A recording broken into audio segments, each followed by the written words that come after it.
ఈ వీడియోని మీకు సమర్పిస్తున్నవారు జైరాజ్ స్టీల్.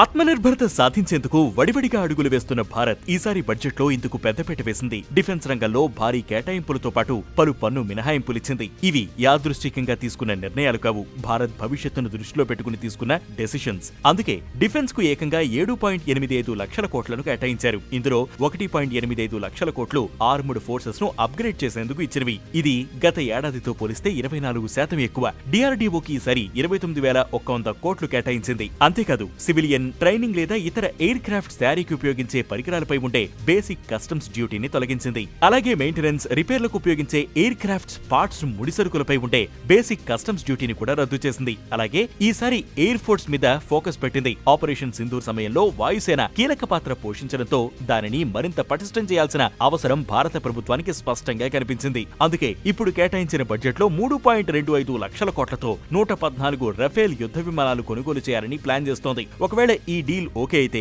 అందులో మెజారిటీ భారత్ లోనే తయారవుతాయి. అందులో 30% దేశీయ సాంకేతికతను వినియోగిస్తారు. ఈ వాటాను క్రమంగా 60% పెంచుతారు. ప్రస్తుతం ఎయిర్ డిఫెన్స్ సిస్టమ్స్ ను ఎలాగైతే విదేశీ టెక్నాలజీ నుంచి క్రమంగా పూర్తి ఇండియన్ టెక్నాలజీకి అప్గ్రేడ్ చేస్తున్నారో అదే తరహాలో భవిష్యత్తులో ఈ యుద్ధ విమానాలను ట్రాన్స్ఫార్మ్ చేసే అవకాశం ఉంది. మరోవైపు రష్యాతో కలిసి Su-57 స్టెల్త్ ఫైటర్స్ తయారీపైన కూడా భారత్ ఫోకస్ పెట్టింది. పాక్, చైనా నుంచి 40 స్టెల్త్ ఫైటర్స్ కొనుగోలుకు ప్రయత్నిస్తున్న నేపథ్యంలో భారత్ సైతం ఈ స్టెల్త్ ఫైటర్ జెట్లపైన ఫోకస్ పెట్టింది. ఇక గ్లోబల్ గా అమెరికా డామినేట్ చేస్తున్న సెమీకండక్టర్ మార్కెట్, చైనా డామినేట్ చేస్తున్న రేర్ ఎర్త్ మెటల్ మార్కెట్స్ కు కూడా ఆల్టర్నేటివ్స్ ఏర్పాటు చేసేందుకు భారత్ ప్రయత్నిస్తోంది. అందుకే ఇప్పటికే సెమీకండక్టర్లపై దృష్టి పెట్టిన కేంద్రం తాజాగా బడ్జెట్ లో సెమీకండక్టర్ మిషన్ 2.0 ని లాంచ్ చేసింది. ఇక భవిష్యత్తులో చైనా డామినేషన్ తగ్గించేలా ఆంధ్రప్రదేశ్, ఒడిశా, కేరళ, తమిళనాడు రాష్ట్రాల్లో రేర్ ఎర్త్ కారిడార్లు ఏర్పాటు చేయనుంది. దీనివల్ల ఈవీలు, ఎలక్ట్రానిక్స్ వంటి పరికరాల తయారీకి విదేశాలపై ఆధారపడడం తగ్గుతుంది. అంతేకాదు అణు విద్యుత్తులోనూ భారత్ స్వావలంబన సాధించేందుకు ప్రయత్నిస్తోంది.